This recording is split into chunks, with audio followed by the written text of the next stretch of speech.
Okay, Assalamualaikum. So hari ni kita ada Ford Ranger Raptor. So yang ni abang datang hari ni nak servis dia punya aircon.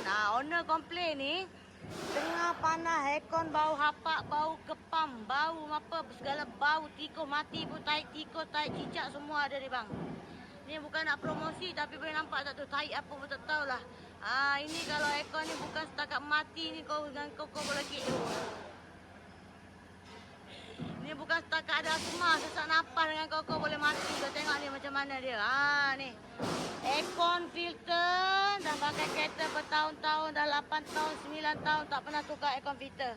Nampak tak? Dia punya habuk dalam tu. Dia sama juga macam aircon dekat rumah dia punya fungsi So korang kenalah tukar, kena check lah. So nampak ni, tai apa pun tak tahu dekat dalam tu.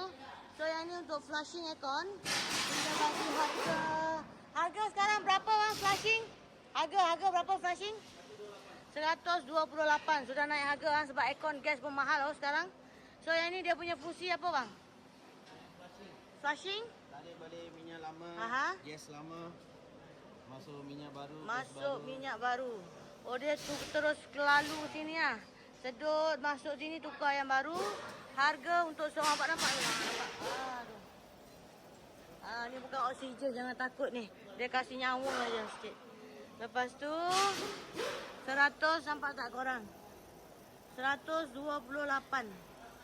Semua kereta sama harga. Kalau dah flushing, aircon masih bau kepam, bau hapak kan?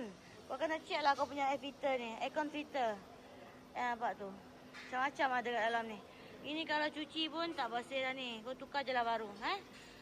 Untuk informasi terkini daripada saya. Yang mana nak datang untuk hari ni, boleh terus buat ini saja. Masih ada kekosongan, kita buka 9 sampai 7. Jumaat kita cuti